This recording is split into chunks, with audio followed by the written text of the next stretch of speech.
Good afternoon, everybody. This is Silvia Ruiz speaking, and I would like to welcome you to Ferrovial's conference call to discuss the financial results for the full year of 2025. I am joined here today by our chairman, Rafael del Pino, our CEO, Ignacio Madridejos, and our CFO, Ernesto López Mozo. Just as a reminder, both the results report and the presentation are available on our website since yesterday evening after the U.S. market was closed. At the end of the presentation, there will be a Q&A session run by our CEO and our CFO. As in previous calls, you will have the opportunity to ask questions live. For that, you will need to join the call through the conference call channel and press *5 on your phone keypad. If you prefer, you can send them through the forum included in the webcast, and I will be reading them out loud at the end of the Q&A session. Before starting, please take a moment to look at the safe harbor statement included in the presentation, and please bear in mind that the presentation contains forward-looking statements and expectations that are subject to certain risks and uncertainties, so actual figures may differ. Other than as required by law, the company assumes no obligation to update forward-looking statements. During this call, we will discuss non-IFRS financial measures, which are defined and reconciled to the most comparable IFRS measures in our results report. With all this, I will hand over to Rafael. Rafael, the floor is yours.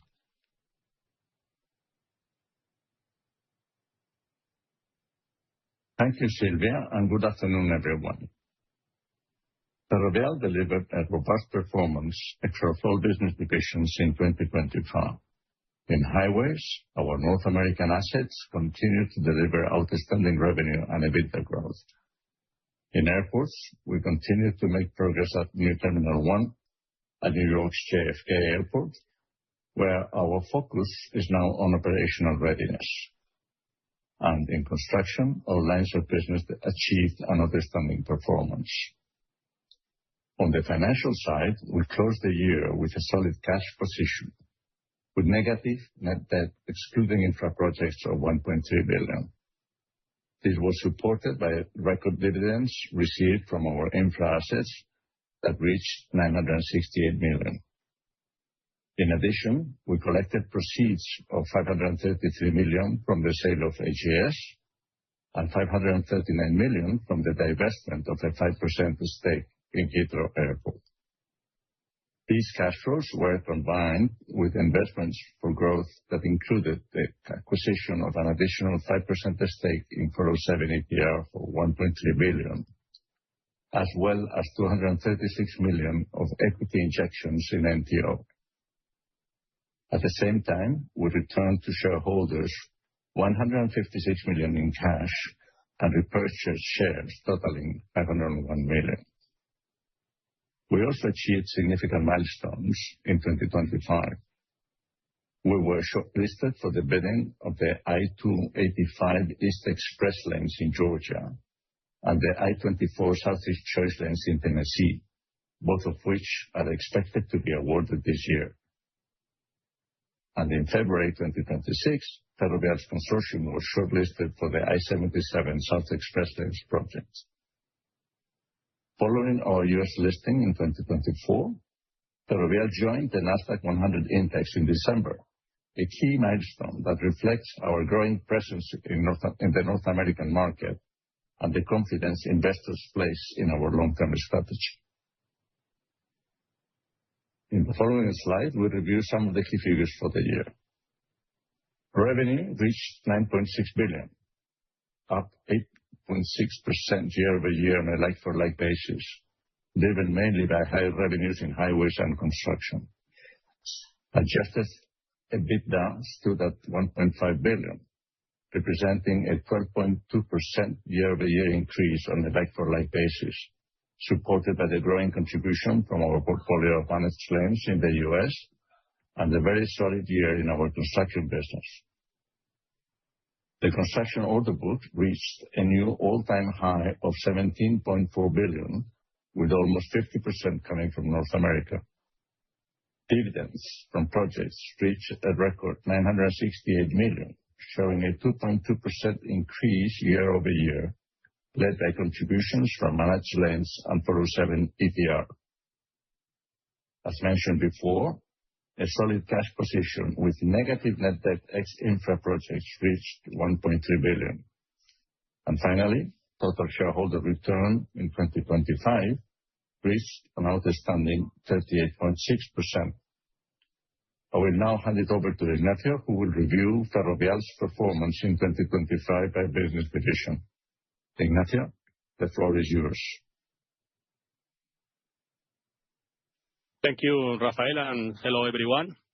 Let me begin with an update on our strategy. Our key North American infrastructure assets, the 407 ETR and the U.S. managed lanes, continue to perform strongly. The 407 ETR delivered double-digit EBITDA growth, while the managed lanes reported revenue growth significantly above inflation. In NTO, we advanced in the construction of the new Terminal 1 at JFK and invested 236 million euros in equity over the year. In terms of growth opportunities in North American highway assets, we increased our stake in 407 ETR to 48.29%, showing our confidence in the long-term prospects of the Greater Toronto Area and the long-term value creation of the asset. During 2025, we also made significant progress in our U.S. pipeline. We were shortlisted for I-285 East in Georgia and I-24 in Tennessee, both of which are expected to be awarded this year. Additionally, in February 2026, Ferrovial's consortium was shortlisted for the I-77 South Express Lanes project in North Carolina, with award estimated for 2027. All three are managed lanes projects in fast-growing metro regions. We are facing a record pipeline of infrastructure projects in the U.S., larger than anything we have seen before.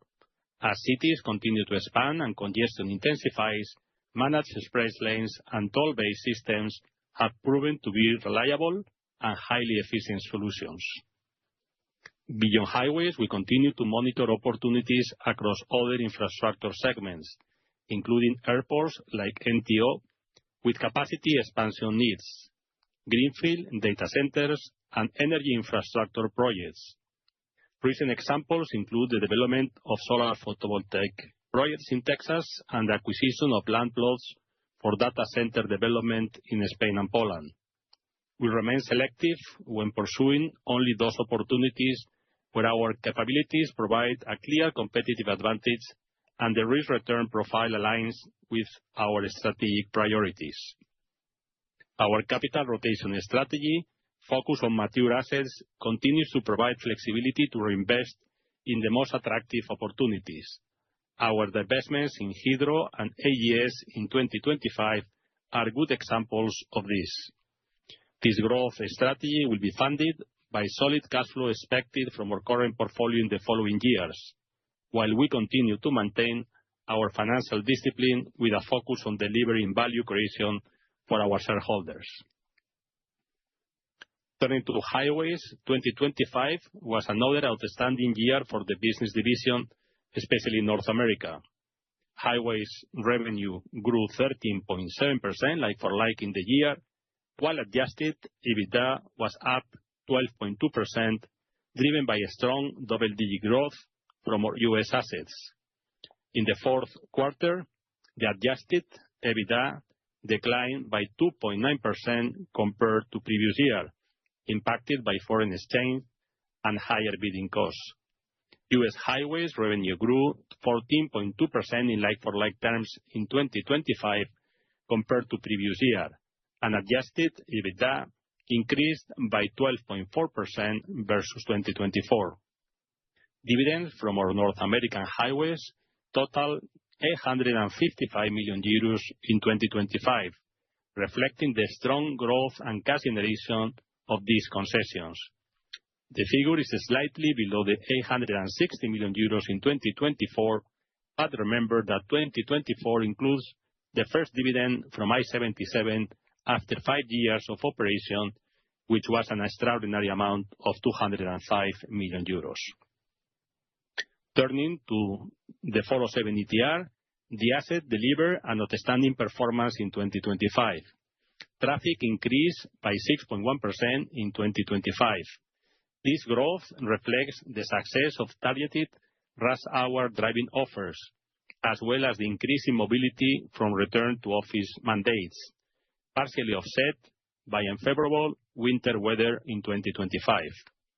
Revenue grew 17.8% year-over-year, with toll revenue increasing 17.6%, primarily due to the higher toll rates that came into effect on January 1st, 2025. Looking at fourth quarter figures, revenue per trip grew by 7.1% compared to 11.7% for the full year.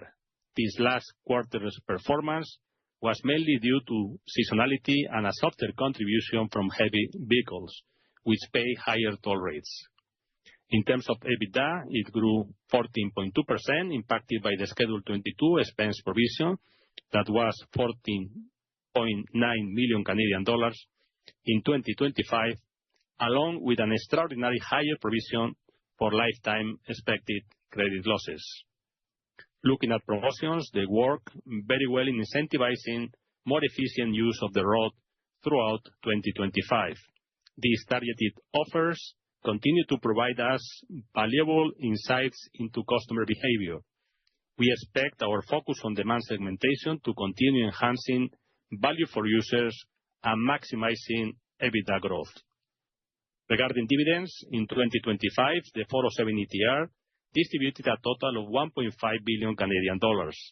Lastly, on January 1st of this year, the new toll rate and fee scheme was implemented. Moving now to our Dallas-Fort Worth managed lanes. In terms of traffic, the corridor remains strong, while traffic in our managed lanes was impacted by construction works.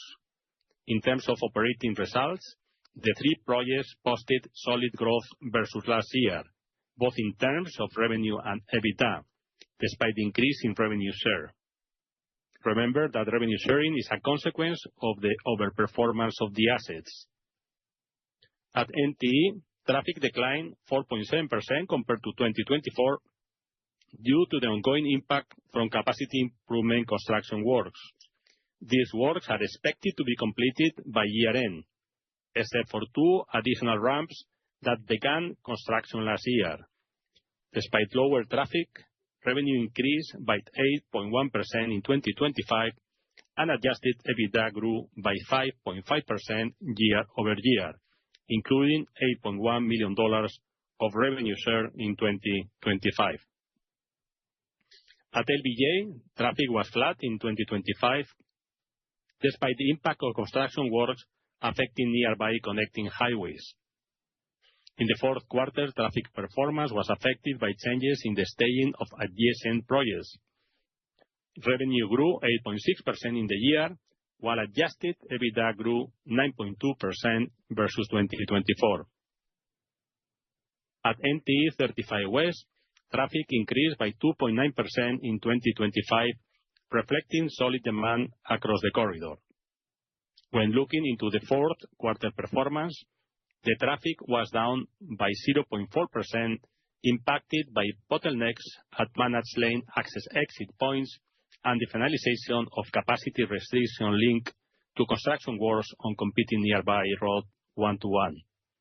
We are working to identify solutions that relieve congestion and address these bottlenecks that I mentioned, although any implementation could take few years.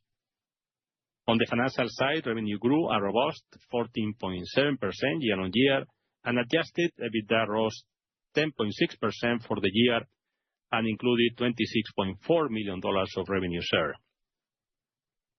In all, our Dallas-Fort Worth managed lanes revenue per transaction increased well above the soft cap and inflation, supported by a favorable traffic mix.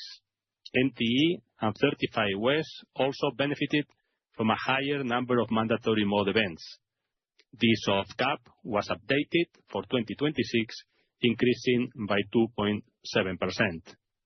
Revenue per transaction grew year-on-year by 13.4% in NTE, 8.7% in LBJ, and 11.6% in 35 West.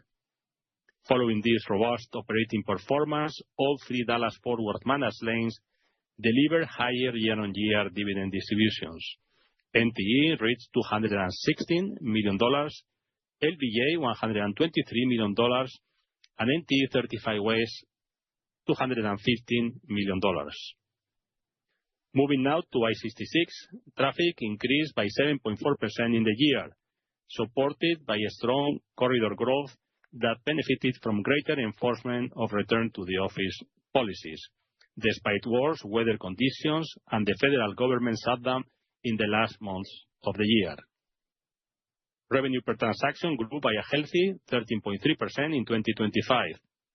Looking at last quarter's performance, let me highlight that the 1.3% increase in revenue per transaction reflects a singular quarter performance influenced by an unusual traffic mix and lower peak hour volumes, mainly due to adverse weather conditions and the temporary shutdown.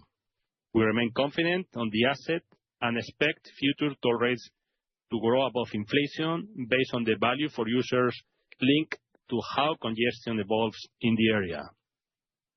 Adjusted EBITDA rose an exceptional growth of 25.7% in 2025, driven by traffic growth and higher toll rates. In 2025, I-66 distributed $165 million in dividends at the 100% level, compared to $172 million in 2024, when the asset paid its first dividend distribution after 2 years of operation. Turning to the I-77, or managed lanes in North Carolina, traffic declined in both fourth quarter and full year, as the fourth quarter of 2024 traffic benefited from an exceptional uplift caused by hurricane-related alternative lane closures, together with adverse weather conditions throughout 2025.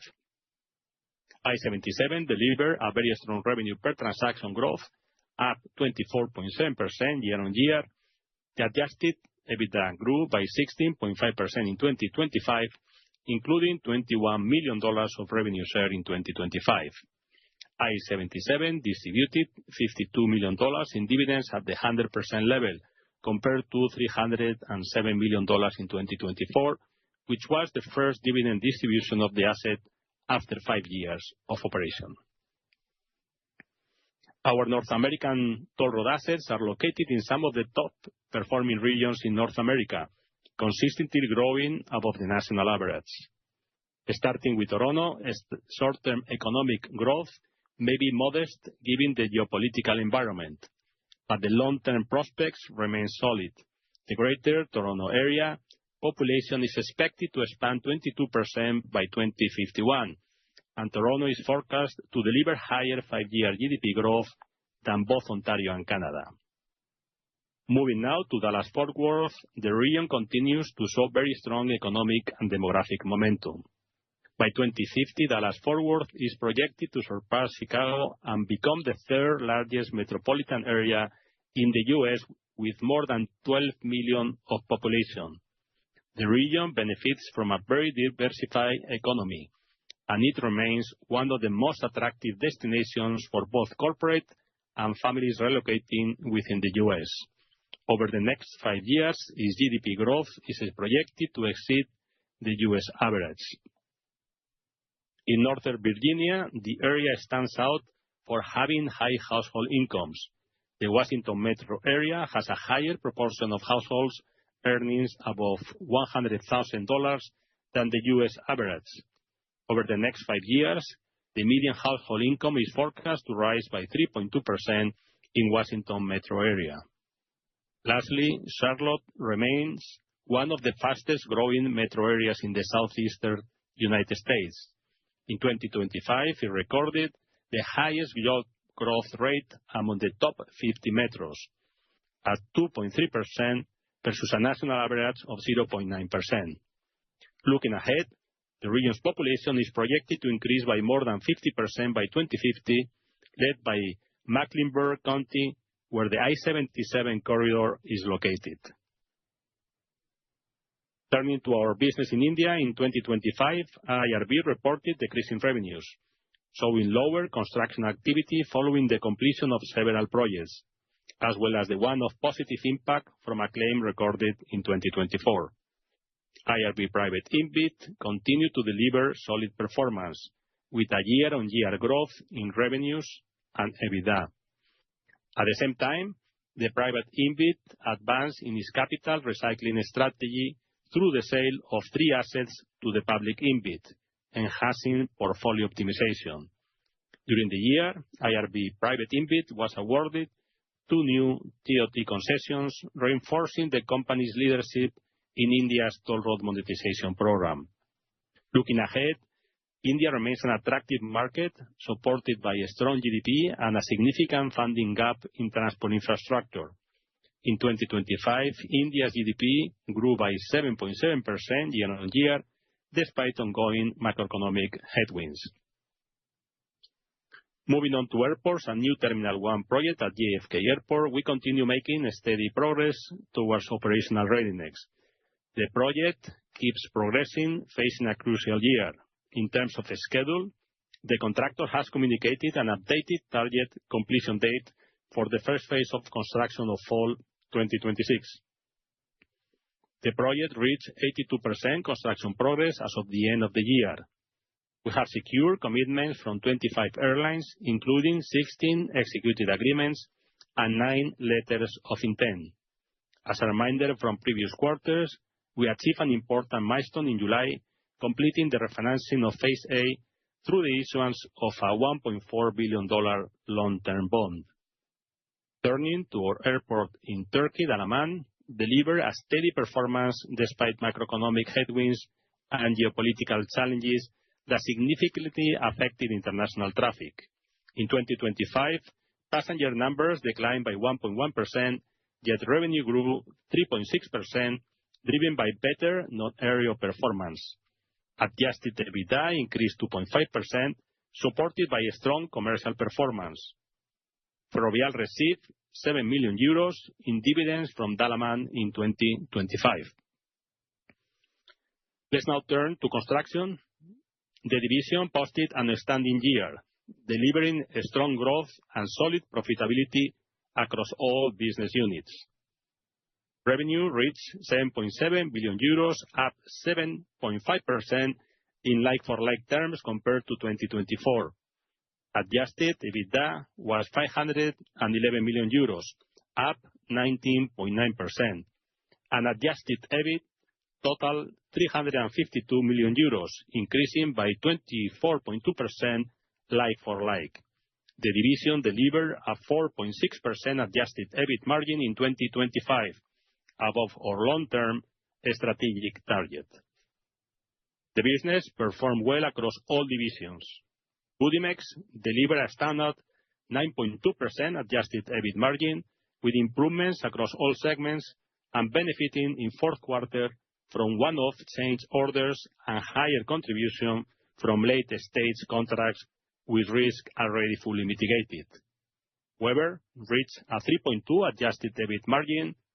Ferrovial Construction improved to 2.4%, supported by risk reduction on late-stage projects and improved execution. Also, profitability in 2025 continued to be impacted by significant design activity in bidding for projects and costs related to digitalization and IT systems. We finished 2025 with a record high order book of 17.4 billion euros, up 10.1% like-for-like from December 2024. The composition of the order book remains very healthy. It does not reflect roughly 2.5 billion euros in contracts that are pre-awards or pending financial close. Almost half of our order book is in our core US and Canada market, which we expect will continue to support future growth. Our operating cash flow reached 597 million euros in 2025, compared to 291 million euros in the previous year, driven by fourth quarter working capital seasonality in Poland and Spain, together with prepayments and compensation received in the US and Canada. Lastly, in terms of outlook for the division, we maintain our average long-term target of 3.5% adjusted EBIT margin. Now Ernesto will continue with main financial information. Thanks, Ignacio. I'll cover now the main lines of the P&L statement. As you have seen in the previous slides, adjusted EBITDA has grown on the back of US highways and construction operational performance. The EBITDA figure also includes other businesses like waste treatment in the UK. In the fourth quarter, an agreement was reached to exit the Isle of Wight waste treatment contract by the end of March 2026. This agreement had no additional impact on the P&L from what had already been recognized in the first 9 months. As we have mentioned in past calls, we aim to fully exit the business in due course. Depreciation has increased on the back of higher traffic than expected on I-66 and replacement CapEx being brought forward in the Dallas-Fort Worth Express lanes. The disposals and impairments in 2025 relate mainly to the sale of AGS. During 2024, we had the impact of the sale of 19.75% of Heathrow. Financial results, infra projects, a slight increase of expense versus previous year due to increased debt in highways along 2024 and lower cash remunerations on lower average cash balances, partially mitigated by US dollar depreciation. Financial results ex-infra projects, the income is driven by net cash balance, the Heathrow Airports holding 5.25% stake ticking fee, and employee share plan hedges. Last year, we had the fair value positive impact of the 5.25% stake in Heathrow Airport holding that was sold this year, in 2025. Equity accounted affiliates profit grows on the back of the 407 ETR outstanding performance. Income tax has a positive impact due to recognition of tax credits in the US and Spain mainly. Results from discontinued operations reflect earnouts from divested services business. Turning to the net debt position, the ex-infrastructure net debt, we see that dividends from projects amounted to 968 million euros. On top of the highways dividends already discussed, energy distributed 54 million euros corresponding to the return of capital invested in a photovoltaic plant in Texas, and the airports divisions distributed 30 million euros, of which Heathrow represented 50%.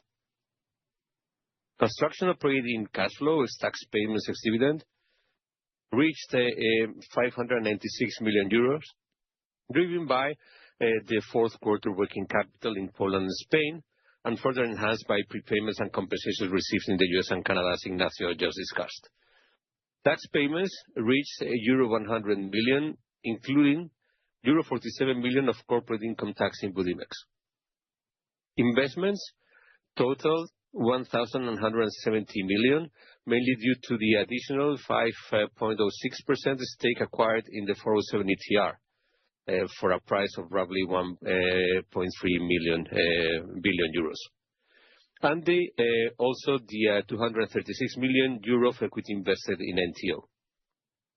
Interest received and other investing activities cash flow amounted to 130 million euros, mainly related to cash remuneration.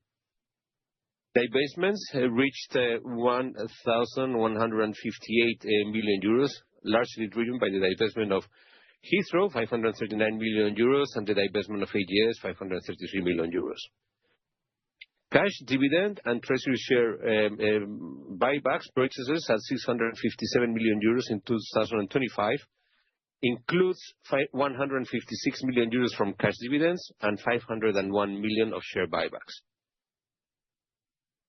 Other cash flows from financing activities, used in financial activities, you have 437 million euros, including the repayment of the revolving credit facility, that was 250 million euros. Also, the reduction of the euro commercial paper, 200 million euros, and financial leases reduction, 121 million euros.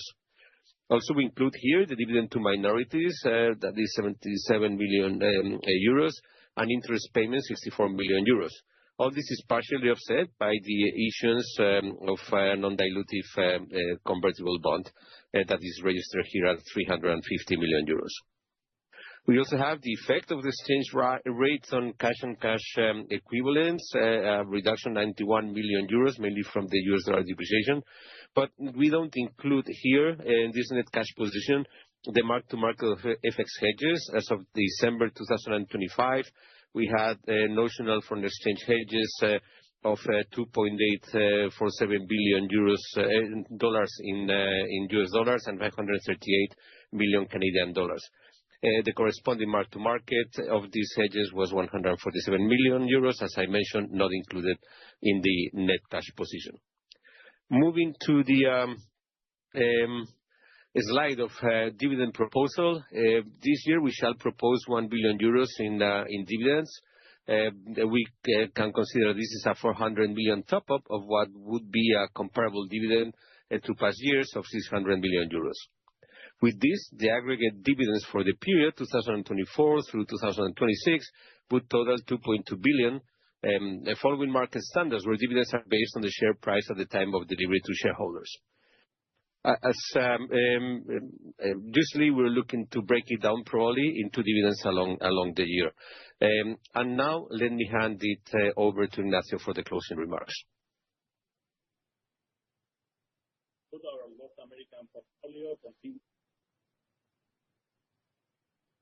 To conclude, our North American portfolio continues to deliver solid revenue and profitability growth, driven by enhanced customer segmentation and underlying growth in the locations where our assets operate. Looking ahead, we are well positioned for continued growth, supported by a record pipeline of U.S. infrastructure projects and rising interest in P3 opportunities across the country. Finally, our construction order book remains healthy, with anticipated limited exposure to inflation.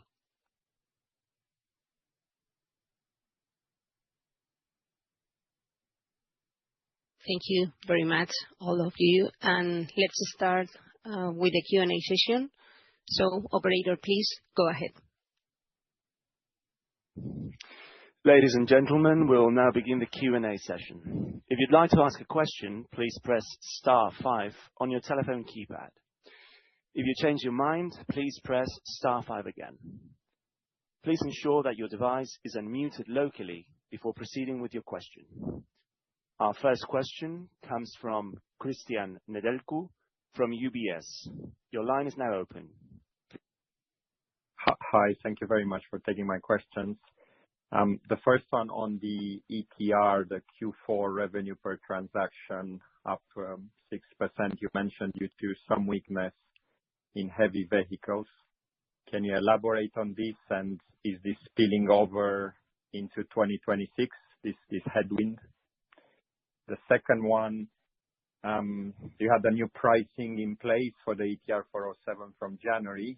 Could you talk a bit about what you're seeing, the feedback from customers? Are you seeing demand erosion as a consequence of that, or are you expecting other negative mix impacts here? I'm trying to understand if this 21% growth in price at peak times is representative for the revenue per trip growth in 2026.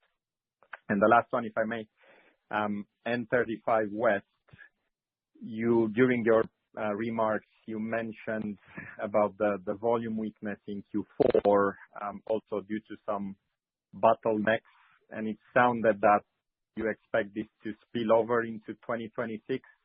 Could you elaborate a bit if my understanding is right, and if you can give more details there? Thank you.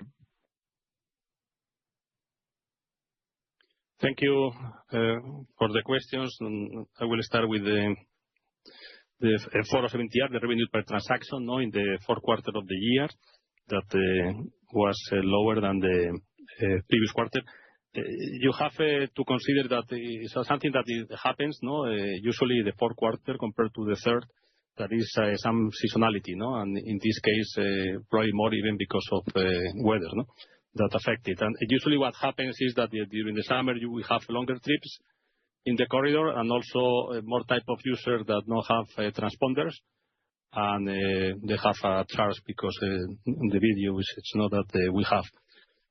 So it has been repeated this quarter, as commented, because of weather, probably more. With some effect that not relevant about the heavies, but it's too early to say if it's something that will continue or not. Of course, always is very related to the economic activity of the country, and especially about the region of Canada. and is continuing expected to grow in this year according to third parties, but we have to see how it is evolving. And also what we need to consider always in these things is the effect of promotions. And as you know, we are very positive about the promotions that we did last year, and I think that is helping with users, with the value that we give to the users, but also is helping to maximize EBITDA. And this is the main KPI that we are following. Promotions are increasing traffic, but are also reducing revenue per transaction. But it helps us to maximize EBITDA. And this is something that we have to follow, this number. For this year, 2026, we don't give any guidance, but as commented previously, we'll continue with promotions as we did in 2025. And we expect also that is going to contribute to maximize EBITDA also in this year, 2026. Regarding the 35 West, the volumes in the last quarter, yes, I commented about some bottlenecks, is that we have that is affecting the whole corridor. The whole corridor is growing, and what we are seeing is more congestion. And this is something that will continue happening. As you know, more congestions could mean that some traffic is moving out of the corridor, but it also will mean that probably we have more mandatory modes, in the way that we have had until now. Of course, as I commented, we are looking for solutions, but I think we have some designs and changes that could improve the situation, but we need several approvals and it will take time. But as commented in the short term, we may see softer traffic compared to the whole traffic growth in the region, but probably because of more of congestion, more mandatory modes.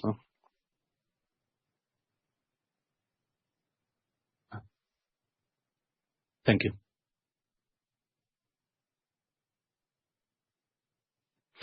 Our next question comes from Luis Prieto from Kepler Cheuvreux. Please go ahead. Good afternoon, everyone, and thanks a lot for taking the time to answer our questions. I have three questions, if I may. The first one is, could you please shed a bit of light on the reasons behind the provision for lifetime expected credit loss of the 470 ETR? Should we expect this to happen again?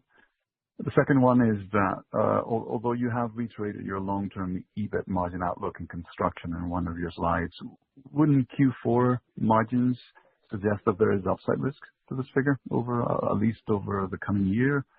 And the third question is if you could provide us, please, some anecdotal evidence on customer segmentation measures in the U.S. managed lanes, not the 407, which I think is widely understood, but what are you doing specifically on the U.S. managed lanes? Thank you.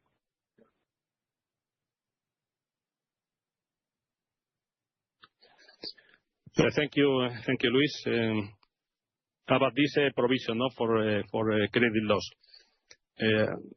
Some years ago, we have a change in the processes that we have, and because of that, we have some old accounts that we thought that it was healthy to provision at the end of last quarter.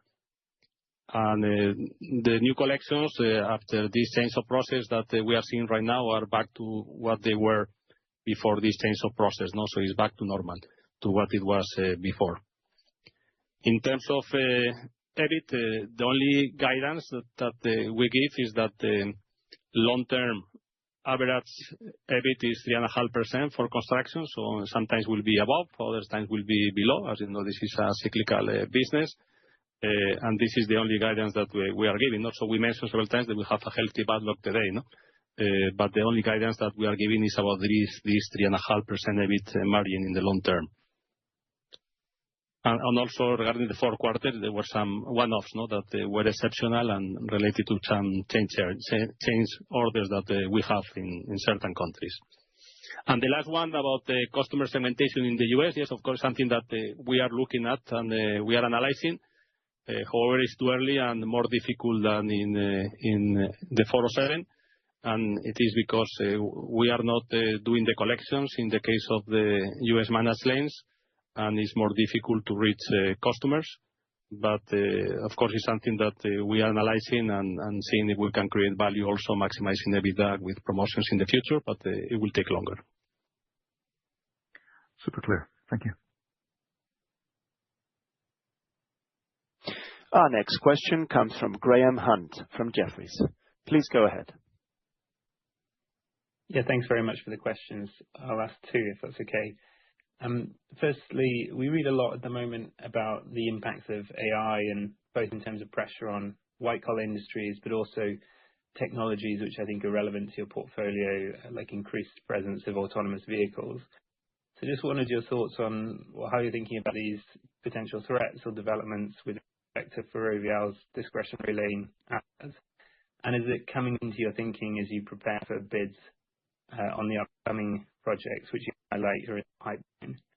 And the second question, just on dividends, upstream dividends, just where do we stand, or where's your thinking in terms of leveraging assets and whether you can increase that to increase upstream dividends across the US and Canada there? Thank you.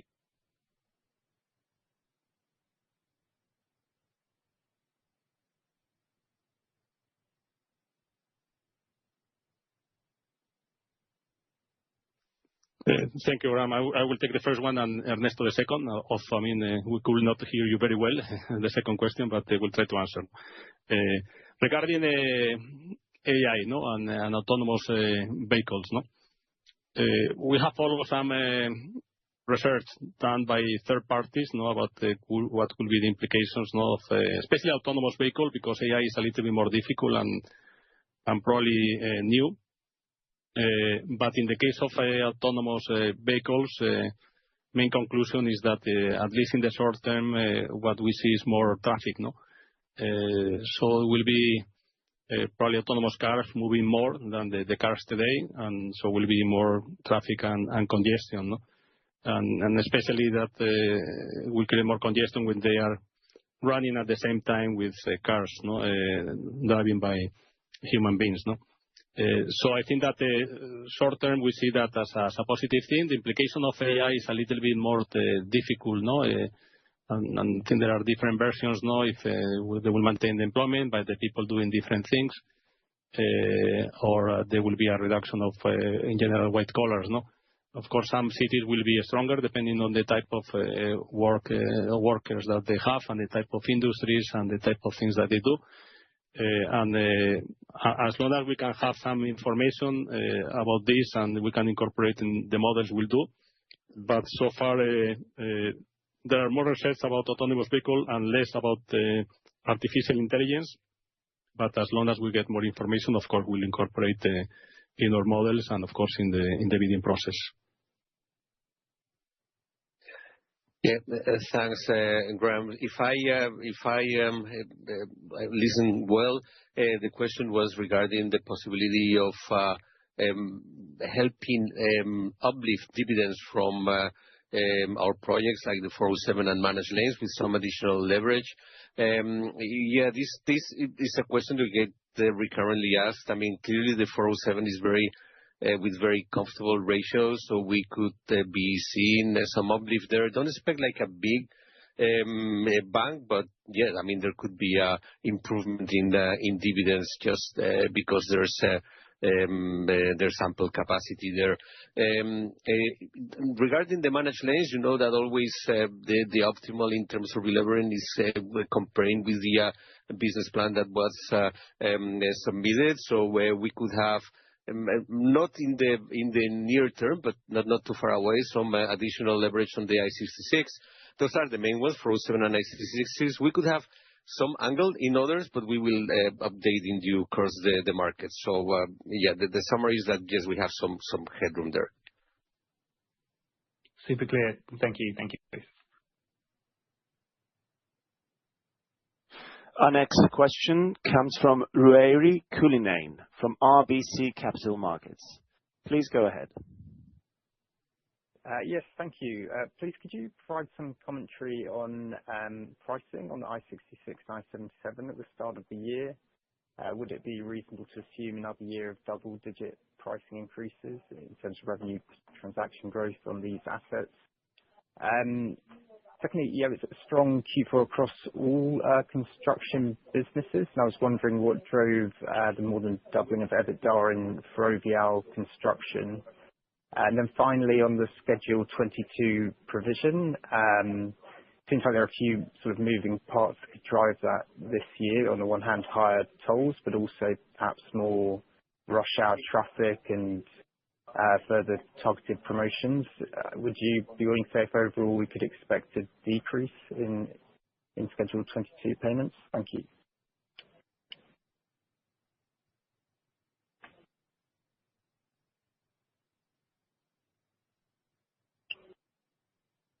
Okay, thank you. Thank you for the questions. As you know, we are not giving any guidance about this year, 2026, in terms of pricing. The only comment that I made during the presentation is that in the I-66, we expect that toll rates will increase above inflation.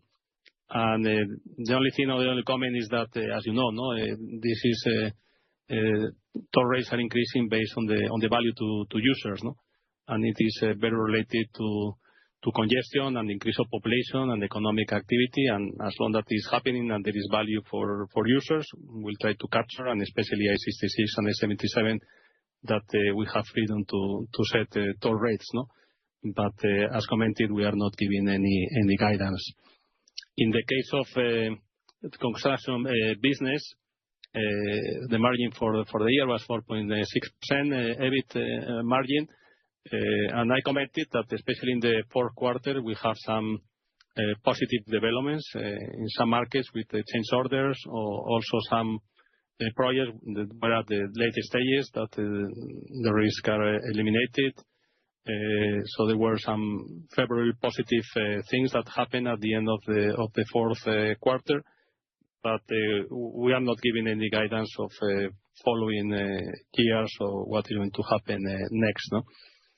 And in terms of Schedule 22, again, as commented previously, what we are trying to do with the promotions is to maximize EBITDA, and part of the equation, of course, is the traffic, is the revenue per transaction, but also is the Schedule 22.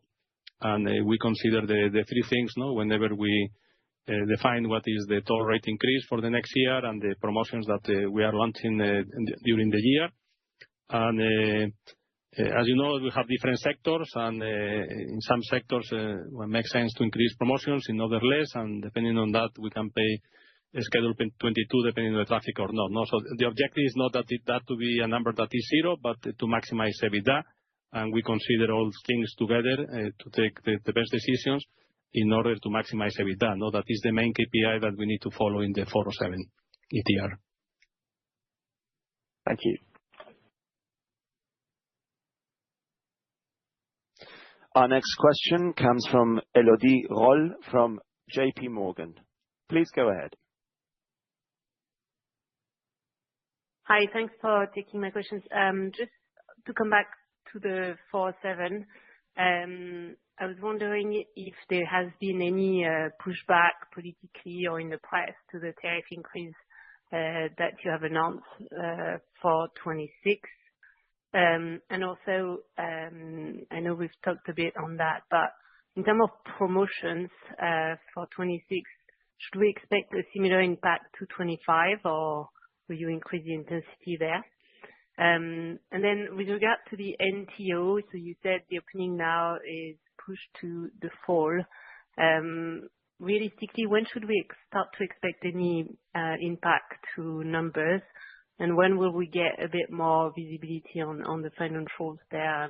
When would you communicate? And lastly, maybe it would be an opportunity to meet at this stage, but your 24-26 period, on your last guidance or strategic update is ending, obviously, this year. So are you planning anything to update the market on strategy, shareholder returns, maybe the opening of the NTO? Thanks.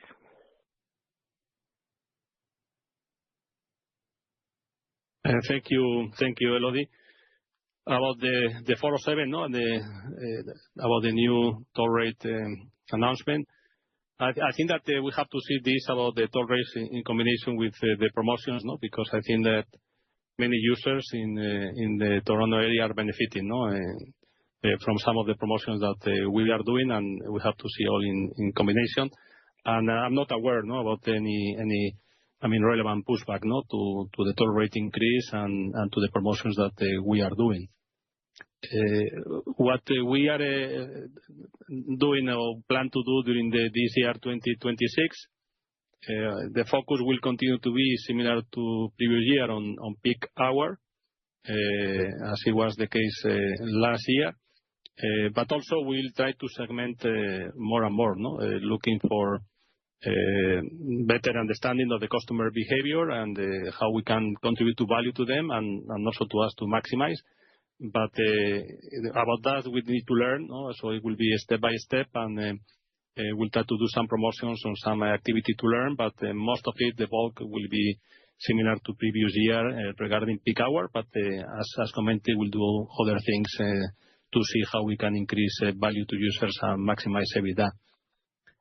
NTO, as commented, yes, it was is now the contractor told us that they expect a date in the fall 2026, and yeah, we have a review, no, the schedule with the different milestones, and yeah, we have to wait until a specific date to opening. We are not going to give any financial information, at least for the time being, until they start opening and with the first numbers of NTO. And at that time, we'll start to communicate some number. Not for the time being, only communicate the opening date and the number of islands that have signed or an user agreement or a letter of intent, not anything else for the time being. And yes, we are ending the Horizon 26 plan. That this is the last year, but it's an important year. It's a 24-26 plan. Many things that we need to deliver during this year, and that's the focus that we have today. Of course, after that, we'll think or prepare a new plan that will work during this year. And once it is prepared, we'll think about how we are going to communicate one thing, so the plan will be communicated externally. But so far, we have not finalized the plan and not taken any decision about the communication. Okay, thanks very much. Our following question comes from Dario Maglione from BNP Paribas. Please go ahead. Hi, congratulations for an amazing 2025. I have three questions on the US managed lanes past performance. So on the I-66, Q4 was quite weak compared to Q3, but it was the government shutdown. What kind of, let's say, revenue or traffic did you see in December after the government shutdown has ended? Do you see like a normalization of the trends or some weakness remained? Then on the LBJ, I was a bit surprised by the slowdown there, and you mentioned construction works. Do you expect these construction works on, I guess, feeding traffic roads to continue in 2026? Last question on the I-77, instead surprised me on the positive side against tough comps. Here the revenue per transactions was very high, similar to Q3, despite much lower traffic volumes. Can you tell us more about why that is the case and whether this dynamic is sustainable in 2026? Thanks. Thank you, Dario. Regarding the I-66, yes, the fourth quarter was affected by the shutdown, 43 days, and also by winter weather, no, that was worse than previous quarters. It affected mainly that mixed traffic and especially commuters at the peak time. So that was the main effect was related to that, that we have less commuters at peak that usually have higher toll rates than in other times of the day. Also, you have to take into consideration that the comparison of the fourth quarter is that also we have a relevant increase in the fourth quarter last year with the dynamic prices that was communicated before by Ernesto in other quarters calls. And so it was a tougher comparison also to consider. Again, as I commented before, we expect to grow the toll rates in the I-66 above inflation because of the value to users and the activity that we see in the corridor. LBJ, the problem is that we have construction that are around the LBJ in different projects that is not under our control. So in some cases you see more impact depending where they are working and how they are affecting the number of lanes and the rest of the traffic. So it's very difficult to anticipate, if in one quarter is improving and another is probably a little bit deteriorating versus the previous one. What we see is that they expect, because it's not our construction work, that it will be finalized by the end of this year. We don't know exactly when. It will happen in phases, or it may happen that suddenly one quarter is better and then the next we see some negative affecting our traffic because they are doing something specific. So it's very difficult to anticipate. Also, by the end of the year, we expect that it will be back to normal. And it may happen that some quarters are better because the way they are doing the work is helping with the traffic. Anyhow, the whole, traffic back to the corridor, it will happen once the full construction is finished. And in the case of the I-77, remember also with the traffic, we have this comparison with the last year. If you remember, we have the closure of lanes because of the hurricane, and that increased the traffic in the last quarter of the year. And even we have some effect at the beginning of 2025 that we'll see as a comparison. But in terms of toll rates or revenue per transaction, well, we continue understanding or see the value to users and try to get that value to us. And I think that has been good in some peak hours, the traffic, and because of that, we have been able to increase the revenue per transaction and at the end maximizing EBITDA. As I commented, Charlotte is a region that is growing, and especially in terms of new jobs in the US, and it looks that it has a good perspective in the following years. Okay, thank you. Finish.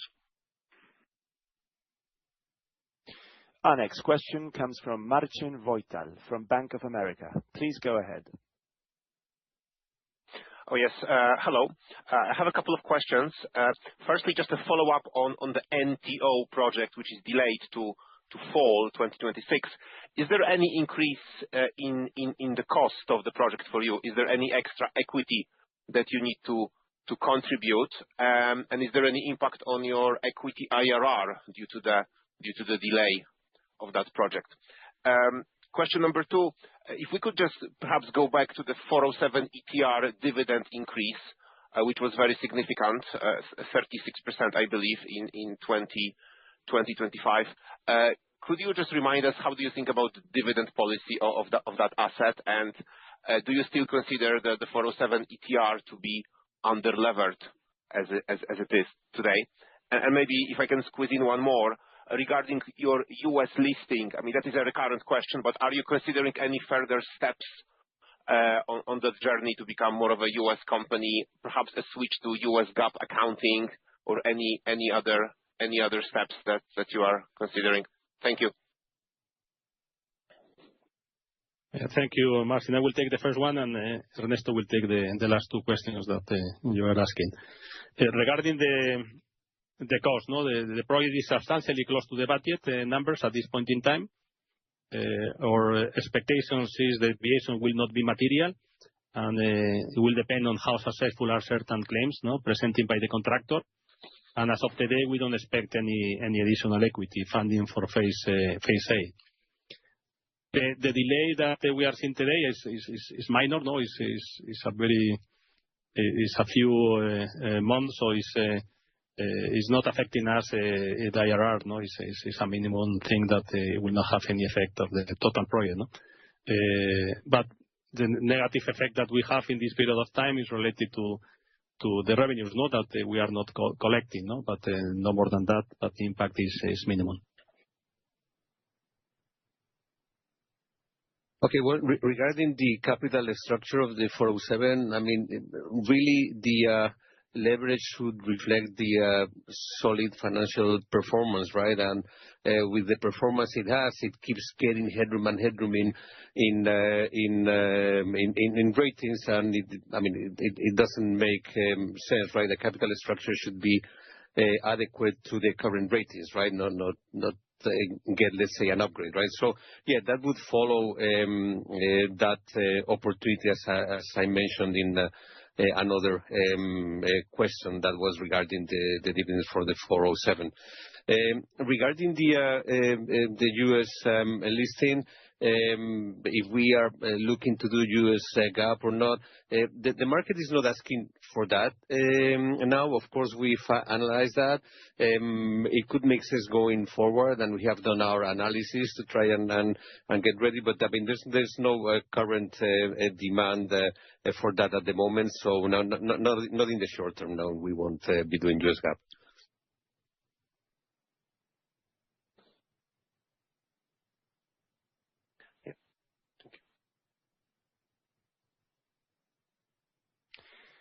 Our following question comes from José Manuel Arroyas from Santander.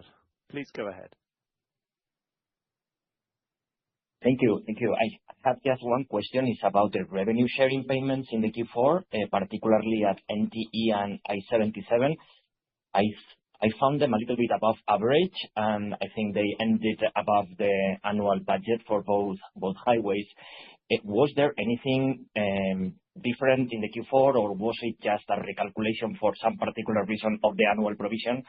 And then looking at 2026, I noticed that for I-77, you are budgeting about 50% increase in the revenue sharing provision for I-77. Why would that be, or is it just a conservative assessment? Thank you. Hi, José Manuel. Just, I mean, as you mentioned, it was online with the budget, the revenue share, but the fact was that the budget was being outperformed, right? And there was a catch-up in the accrual at the end. Going forward, it makes sense to do that more along the year, right? Rather than reflecting the budget. So we should expect more correlation with the performance along the year, as we do with the Schedule 22s. But it just reflected that. Regarding the I-77 revenue share budget for next year, yes, the budget considers that there's a, let's say, a move into another bracket of revenue sharing. When that happens, there's an effect that it looks like a lot that then is not as that going forward, right? But when you get into a different bracket of sharing, you kind of get this effect because it looks into the accumulated stuff, right? So you can check that with the Excels we provide that effect. But as I said, the following year won't be that substantial. It's just an effect of changing into a different bracket.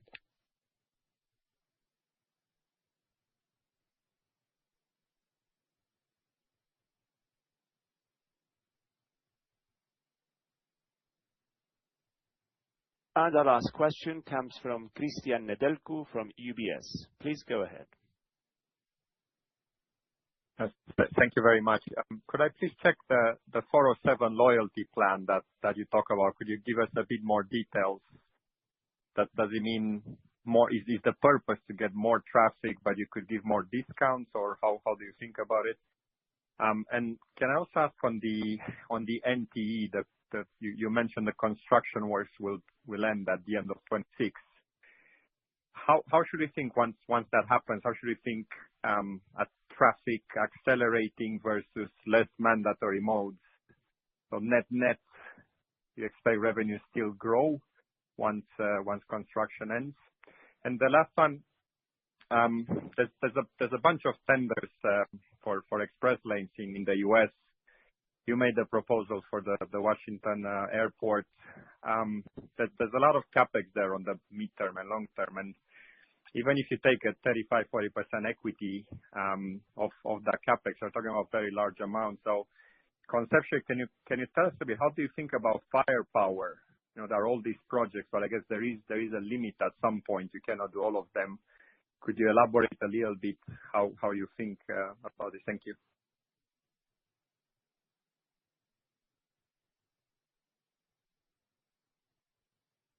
Yeah, thank you, Christian.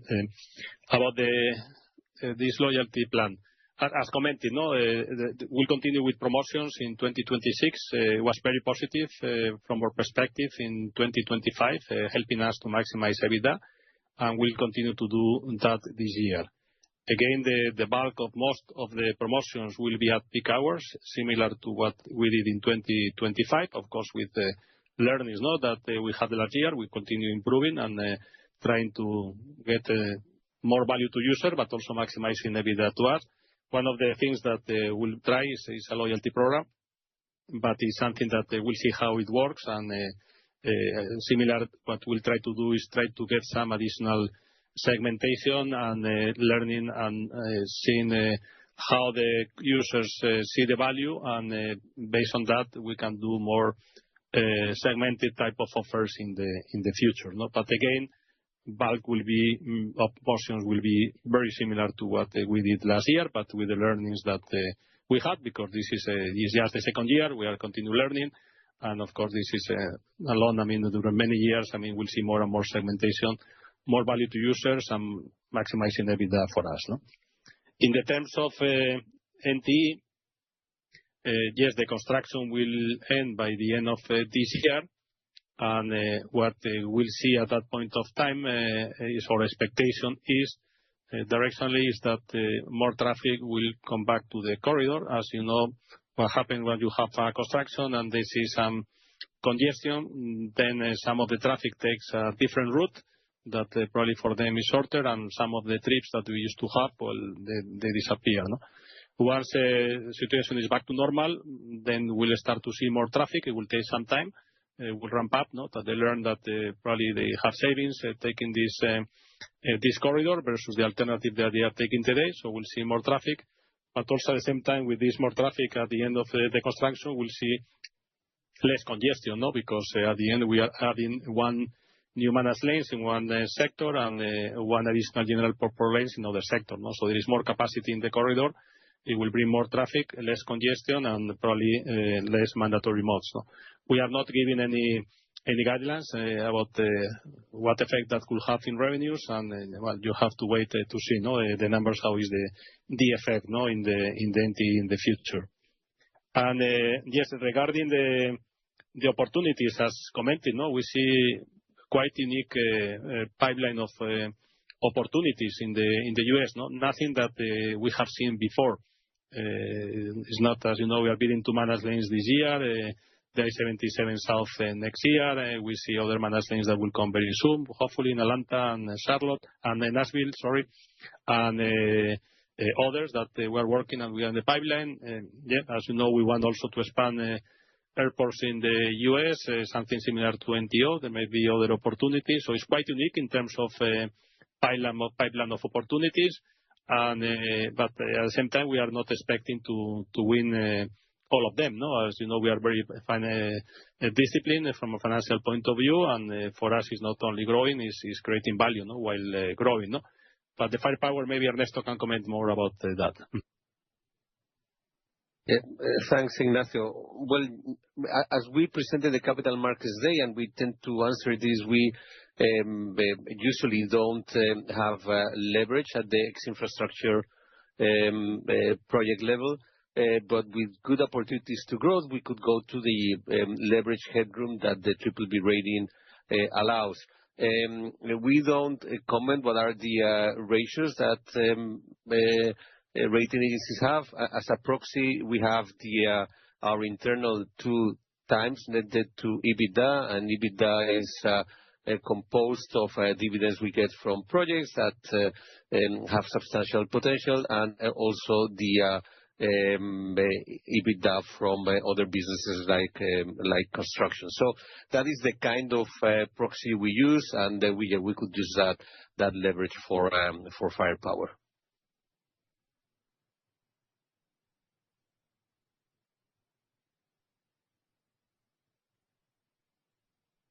There are no further questions at this time. I will now hand it back to Silvia Ruiz, Global Head of IR. Thank you. Well, it seems that there are no questions in the webcast, so I will hand over to Ignacio. Thank you. Thank you, everyone, for your participation in this conference call. And so now we close it. Thank you very much for your participation.